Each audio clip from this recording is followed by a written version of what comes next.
Hey everybody. Just wanted to jump on real quick. Don't mind me, I'm a hot, sweaty mess. I just got done working out, so plus for that. First, I really just wanted to come on and say thank you for the response that I've received so far with the videos that I've made. It's really helpful to me to see the comments and know that I'm not just wasting my time, that people are watching the videos and being able to relate to them, and hopefully ultimately we'll be able to get something out of them. So thank you so much for that, and please keep it coming. Like I said, it really does just let me know that this is something that I should keep doing. The biggest thing that I've seen so far is the relatability factor. Like, I am not the only person that feels the feelings that I've been sharing.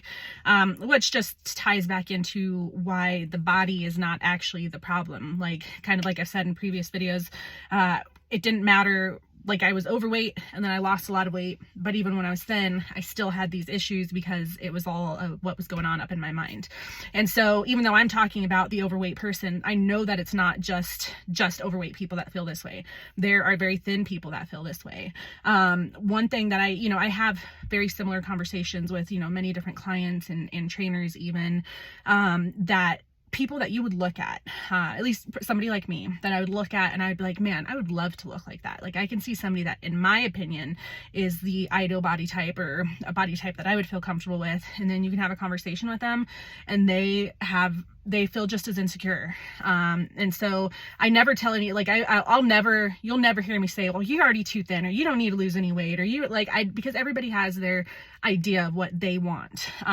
But it is just sad because, like I said, people that you would look at and you would think they should have all the confidence in the world, you'll find that they don't. And so again, it just goes to show that the problem is so much bigger than actually getting our body to look a certain way. We really, really, really have to do the work up here.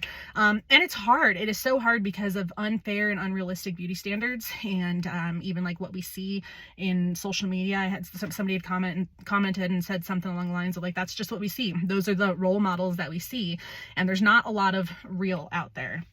And ultimately that's why I wanted to come on and start being vulnerable. So when I started my weight loss journey 10-ish years ago, I started a program called Bikini Body Mommy. And if you're somebody that's scared of the gym and just looking for a great place to get started at home, I could not recommend her enough. Like, she literally changed my life. That is where I started, and that is where I lost the majority of my weight, was actually working out at home following her program. It was just 30-minute HIIT workouts a day. But the thing that I think made it stick for me and helped me to feel better about it is she was very real. She was very vulnerable. You see a lot of like workout videos, and they can do the most intense workouts and just make it look like it's easy and it's nothing. And then you feel like you're just the worst about yourself. She wasn't that way. She was real. She would do the workouts and she would struggle and she would modify and she would need a rest. And it just, for me, made me feel like, oh, it's okay that I'm dying right now, or it's okay that it's hard. And so her realness made all the difference in the world to me. So now that I have the opportunity to help people, that's something that I'm really trying to go for as well. Just being real and the truth about what everything actually looks like. And so I want to say too that the biggest thing is I'm going into my weight loss journey. I don't even want to call it a weight loss journey anymore. I want to call it something else. I want to come up with a better name. But is, that I'm trying to break a lot of the toxic habits and stuff. And I just want to share how real it is for probably a lot of people, even in the fitness industry. So I have had conversations with many trainers, some my own, some that were not, that people that have, obviously they've gotten really fit and they've done really well. And a large majority of those people would openly admit that they have a toxic relationship with food, or that they have a toxic relationship with their body. So even the people that you think just have it all, they're not quite there mentally either.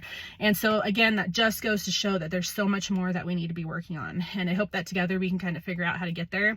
I'm going to try and wrap this up. I don't want to get too long, but I was taking my walk yesterday and I told you about that book that I was reading called More Than Just a Body.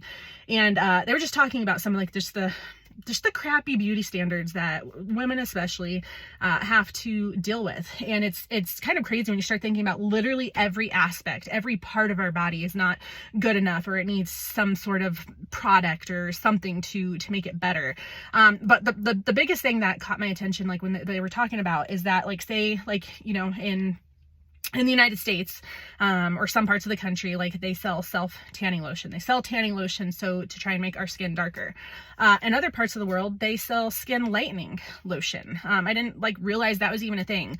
So some parts of the world, they're saying that you need to like to be more beautiful, you need to be darker. In other parts of the world, they're saying to be more beautiful, you need to be lighter. It just goes to show that they're just out telling us that we're never good enough. And that sucks. And even when you start thinking about like literally every aspect of our body, right? Hair. Well, you know, you should be getting your hair colored and cut and styled. Eyes, eyebrows, you should be getting those waxed or shaded or laminated or whatever. Eyelashes, you should be wearing fake eyelashes or extensions. You can get lip injections. You should be doing stuff for your skin. You can get fake boobs. You can get liposuction. You can get a tummy tuck. You can get a boob or a butt lift. Like literally every aspect of our body, they're telling us that there's some way that we should be improving it. And that's just kind of shitty. Like that really, really sucks. And it really makes sense why we can have such a hard time accepting ourselves and finding the beauty in ourselves the way we are. So yeah, just wanted to throw that out there. Really looking forward to digging deeper into it, and hopefully we can all find a way to be a lot kinder to ourselves and love ourselves where we're at. So all right, you guys, talk soon.